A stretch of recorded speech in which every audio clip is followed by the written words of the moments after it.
Começa agora o programa Espiritualidade em Debate, o programa da Associação Médico Espírita de Santos aqui na Santa Cecília TV. O nosso entrevistado de hoje é o assistente social Maurício Zomignani e ele vai falar sobre o livro Simplice, a saúde segundo Jesus. Isso mesmo, Giovana. Bom, a saúde segundo Jesus, esse subtítulo, né, do seu livro, ele é bem sugestivo, né? Como que você teve a ideia, né, de fazer um livro que abordasse essa temática da saúde? Sim. A saúde é uma dessas palavras holísticas que integra diversas dimensões do ser, apesar das pessoas não compreenderem assim.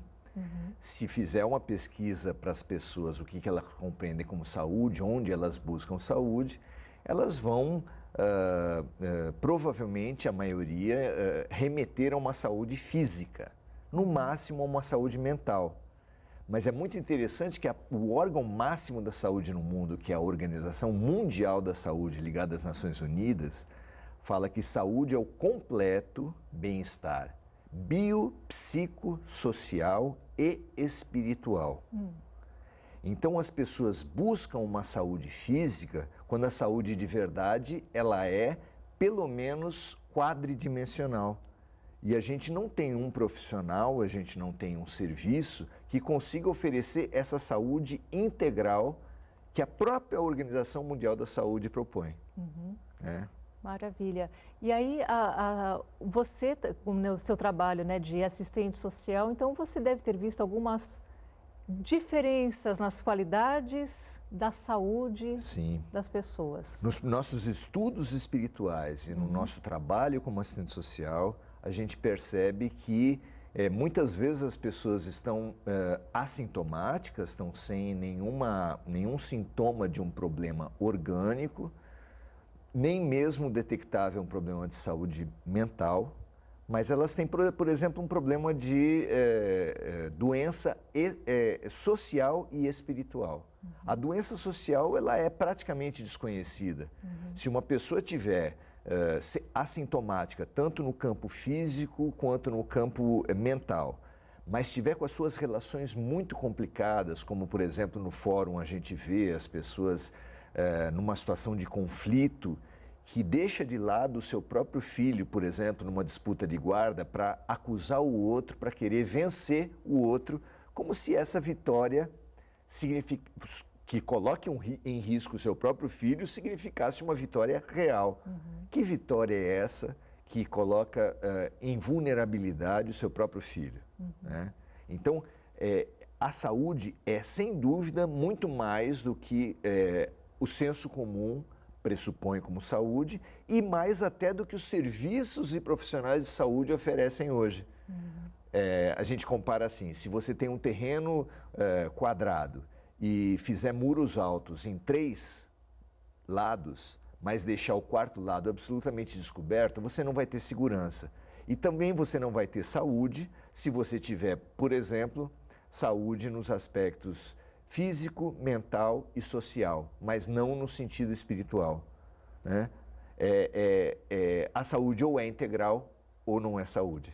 Você, no seu dia a dia, você acha que a saúde espiritual é um pouco negligenciada? Sem dúvida.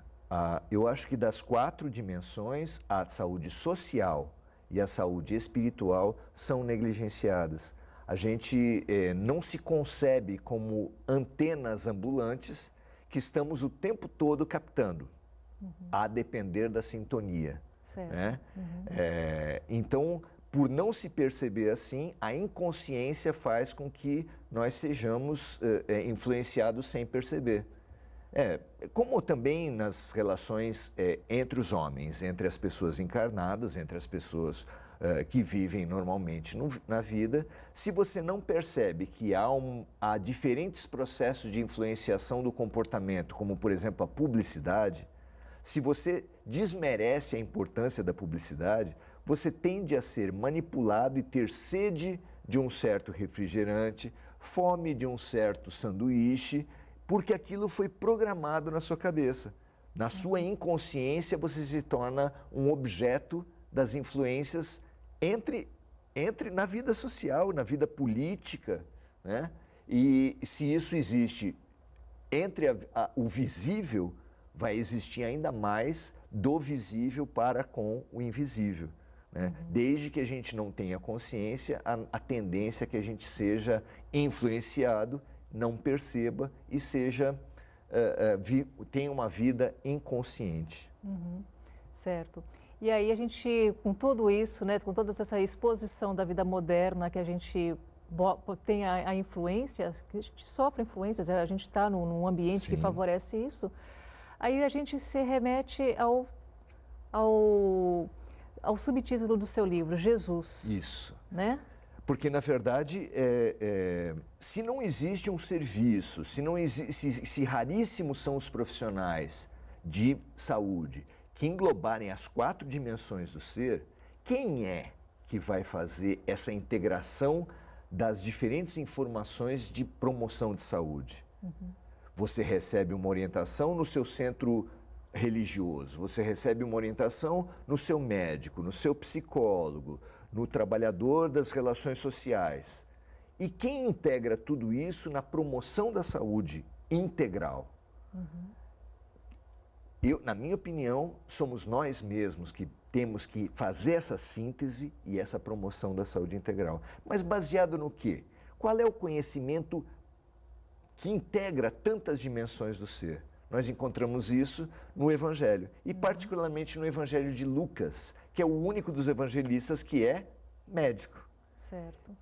Ele reconhecidamente faz uma abordagem dos evangelhos, a doutrina de Jesus, do ponto de vista da saúde, e por isso ele consegue promover, consegue estimular em todos nós uma capacitação para fazer essa integração das diferentes dimensões do ser nessa saúde integral, que ou será integral ou não será nenhuma.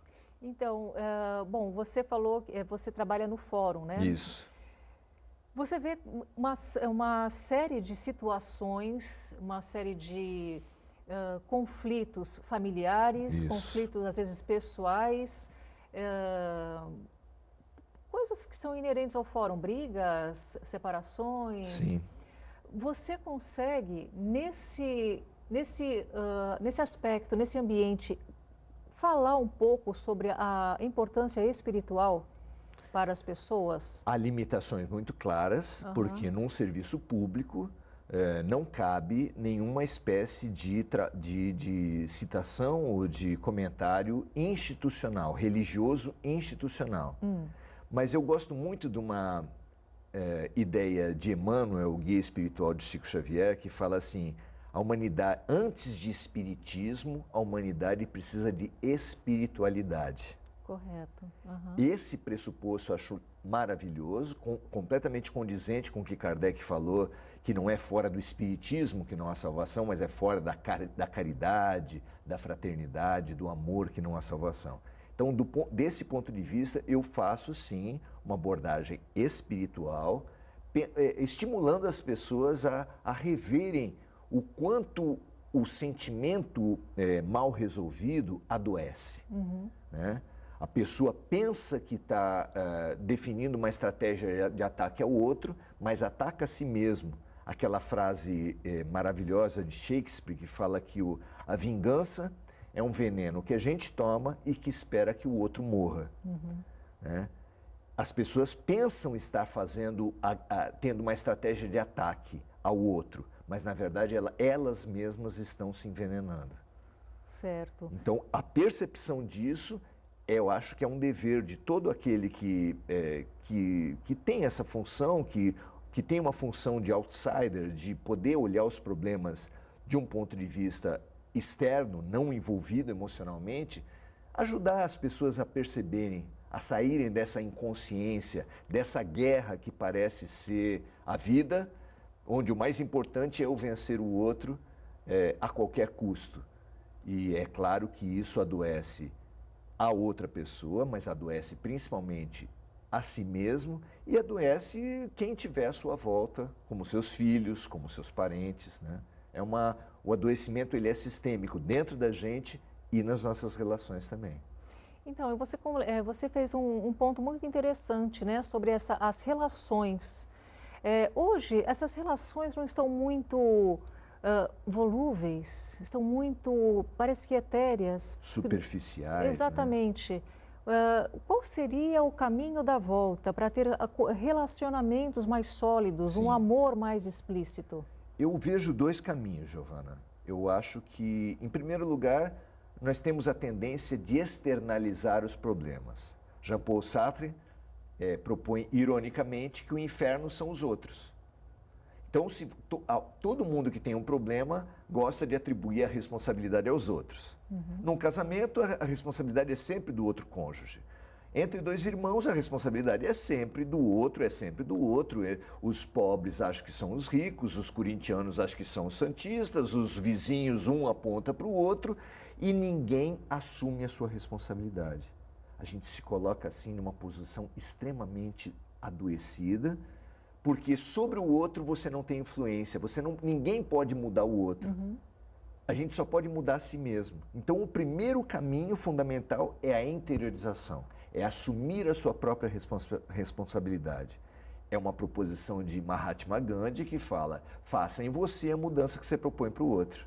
Nesses tempos de combate à corrupção, por exemplo, fica claro que a gente só vai ter condições, só vai fomentar condições de a política ser mais limpa, menos corrupta, quanto menos corrupta for a própria sociedade, quanto mais práticas éticas forem desenvolvidas na própria sociedade. Aí você tem capital para exigir da nossa classe dirigente que seja cada vez mais ética.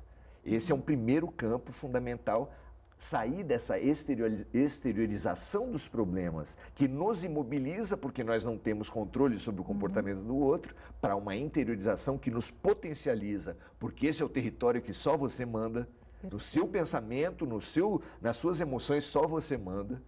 Né? E a outra questão fundamental, que também é um grande equívoco epistemológico do ser, ou seja, nós vemos a vida de uma maneira errada, é que a gente se amarra ao passado pelas mágoas e pelas culpas, preconceitos, medos, lixo espiritual, lixo psicológico, lixo de alma, que a gente se amarra ao passado, fica como cachorro amarrado na árvore, e também se amarra ao futuro.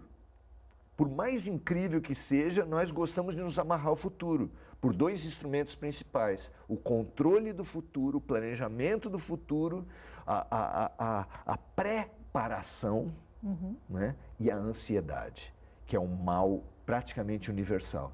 Então, vivendo no passado e vivendo no futuro, a gente deixa de perceber aonde estão as soluções e os remédios da nossa vida, que é no presente. O presente é a síntese de todas as determinações. O poder do agora, como diz um livro muito interessante que nos propõe exatamente isso, que a gente consiga se abster das ilusões, porque o passado é uma mera lembrança. Se você conversar com um irmão seu, com um parente seu sobre algo que aconteceu no passado, ele vai lembrar diferente. O passado que está na sua cabeça não é o passado dele. E o futuro, então? O que é o futuro?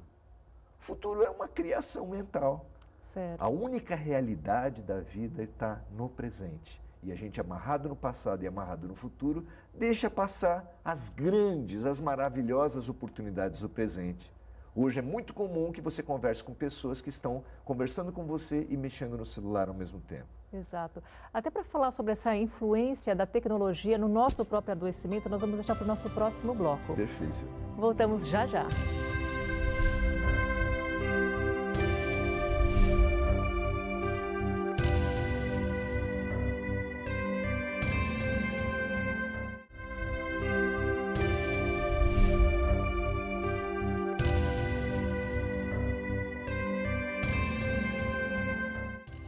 Estamos de volta com o programa Espiritualidade em Debate, o programa da Associação Médico Espírita, aqui na Santa Cecília TV.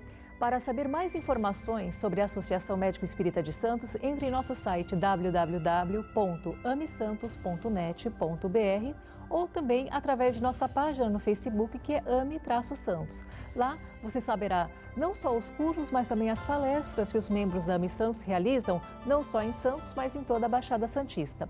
No programa de hoje nós estamos falando sobre a saúde, segundo Jesus, com o assistente social Maurício Zomignani, que escreveu um livro simples e que aborda um pouco essa questão, né? Sim. Maurício, você no nosso finalzinho do bloco anterior falou sobre uma questão que está muito pertinente, né, ao mundo de hoje, que é a questão da tecnologia, que também favorece ao adoecimento, né? Sim, sim. Como tem sido a tua vivência, o teu olhar sobre isso? Tem um ditado, eu gosto muito do senso comum, que ele tem alguma riqueza do homem comum. Ele fala que quem conta um conto aumenta um ponto. Isso quer dizer que quanto mais intermediários tiver na comunicação de dois seres, pior. Porque o intermediário ele tende a distorcer a mensagem entre o emissor e o receptor. Isso é básico em qualquer processo de comunicação. Então, nós hoje nos louvamos, nós idolatramos os intermediários. Quanto mais intermediário tiver, melhor, porque é melhor a comunicação, é mais idealizada, está priorizada a comunicação com o intermediário, que é o celular, ou o computador, ou qualquer mídia, que, aliás, o significado é mediador, é intermediário, e a gente idolatra isso em detrimento da comunicação direta. E também privilegiando a palavra. E a palavra, ela é maravilhosa, eu adoro a palavra, mas a palavra é restritiva demais. Quando a gente está conversando olho no olho, eu tenho diversos outros signos que estão comunicando nessa nossa relação. Quando eu apenas comunico através da palavra, você sabe disso, a gente mexe o tempo todo nas mídias sociais e você precisa usar carinhas, usar outros signos para tentar dizer, porque as palavras elas são muito limitadoras da comunicação. Então, hoje a comunicação, pela questão do intermediário ou pela questão da palavra, empobrece e adoece muito as nossas relações. Enquanto a relação direta, ela tem pelo menos os 5 sentidos. Ela tem você sente cheiros, você tem a visão, você tem uma percepção, e inclusive a percepção espiritual, que você está diante de uma pessoa, você sente essa pessoa, você percebe alguma coisa, ela te sugere alguma coisa, isso é muito rico, é muito estimulante você sentir uma pessoa na sua integralidade e não só através das palavras que ela emite. E a gente acaba vendo que as relações familiares também acabam caindo de qualidade com isso. Certamente, certamente. Então, é muito interessante pensar, por exemplo, como no quadripé da saúde que a gente falava no primeiro bloco, essa saúde social. Como está a nossa saúde social? Como ela, e aqui não vai nenhuma espécie de saudosismo ou nenhuma espécie de combate às comunicações e às redes sociais. Elas ampliam muito o universo quantitativamente, mas é fundamental que a gente perceba que qualitativamente elas empobrecem. Então, não há sentido nessa coisa que acontece todos os dias de num restaurante, você vê 4 pessoas, todas elas conectadas ao seu celular e não se comunicando entre si. E às vezes existe a presença numa mesa de um idoso, por exemplo, que estão todas as outras gerações conectadas ao seu celular e o idoso em silêncio, entristecido, porque ninguém presta atenção nele, ninguém presta atenção nas pessoas. Então a gente abre mão do rico, do terapêutico, do maravilhoso que é a comunicação direta, para se restringir na palavra e na intermediação que é propiciada pelas redes sociais. Então é muito bom o celular, o computador, as redes sociais, mas eles não podem, na minha opinião, ser mais fortes, ser mais ricos do que a relação direta. E como voltar, né, para a figura de nosso mestre, para ter a saúde que ele preconiza no Evangelho? Pois é. A gente falava antes de ficar preso ao passado com mágoas e culpas, que esses são venenos da alma que somatizam, ou seja, que são transmitidos do espírito e da mente para o nosso corpo. Como fazer? Qual é o remédio? O remédio é o perdão. Nós precisamos perdoar os erros que cometeram conosco e os erros que nós cometemos com os outros. O perdão, o arrependimento, a reconciliação São dois remédios fantásticos, três remédios fantásticos, que são, por exemplo, propostos por Jesus nos seus evangelhos. Nós acabamos de passar por um processo eleitoral onde o consenso é que muita gente perdeu amigos, se distanciou de parentes, e essa reconciliação, essa reconstrução das nossas relações, ela é urgente, ela é terapêutica, Giovana. A gente precisa se voltar para as nossas relações e falar assim, a política é uma dimensão extremamente importante, mas não há nada mais importante na minha vida do que os meus afetos. Sim. Que nós sejamos cidadãos participativos, os espíritas, os católicos, os evangélicos, os ateus. O Brasil precisa de participação, de fiscalização, de cobrança, isso eu não tenho dúvida. Mas nós precisamos muito dos nossos afetos. Eu não posso abrir mão dos meus afetos, ter que optar entre os meus afetos e a política. Por que isso? Houve embate, lidamos mal com os nossos conflitos, ok. Reconcilia-te já com o teu adversário, antes do teu ato religioso. Se você está indo para a sua igreja e lembra que alguém tem alguma coisa contra você, disse Jesus, larga a tua oferta no altar e reconcilia-te já com o teu adversário. Eu acho isso tão terapêutico, sabe? Te dá uma ordem de valores. O que é o mais importante? É o seu rito religioso, envolvendo qualquer religião? Não, o mais importante é o nosso coração, a nossa limpeza de coração, de mente, de alma. Você falou de limpeza de coração, mente e alma e você tocou na camisa do Fraternidade Sem Fronteiras, que eu não posso deixar de comentar, né? Fraternidade é um grande trabalho de amor ao próximo. Sim. Né? Você, não precisa nem, eu acho que você se reconcilia nem com o seu adversário, mas consigo mesmo. Exato. Ao saber dos projetos que são desenvolvidos, né? Falta um pouco mais de caridade ao ser humano? Sem Falta dúvida. O olhar ao próximo? Sem dúvida. E entender o que vem a ser caridade. Porque hoje em dia, acho que se você fizer uma pesquisa instantânea da primeira ideia que vem para as pessoas do que vem a ser caridade, elas podem falar cesta básica. Será que cesta básica é caridade? Na tradução dos evangelhos, os tradutores, ora, conforme a tradução, ora dão amor, ora caridade. Na passagem que fala que Deus é amor, tem traduções que falam que Deus é caridade. Na passagem que Paulo fala lindamente sobre, ainda que eu falasse a língua dos homens e dos anjos, se eu não tivesse caridade, eu nada seria. Em outra tradução, se eu tivesse amor, nada seria. Então, o que é caridade? Caridade é amor. Localizado assim, fica mais fácil da gente perceber e de desenvolver essa questão. Como é que eu vejo isso? Toda caridade, todo amor que for cercado para eu e para os meus parentes, para os meus amigos, é o que eu chamo de amor de cerquinha. O teu amor vai até os próximos. Por quem você reza? Eu estimulo as pessoas a pensar. Você, no máximo por 30 pessoas. É um amor com fronteiras, é uma fraternidade com fronteiras que a gente pratica.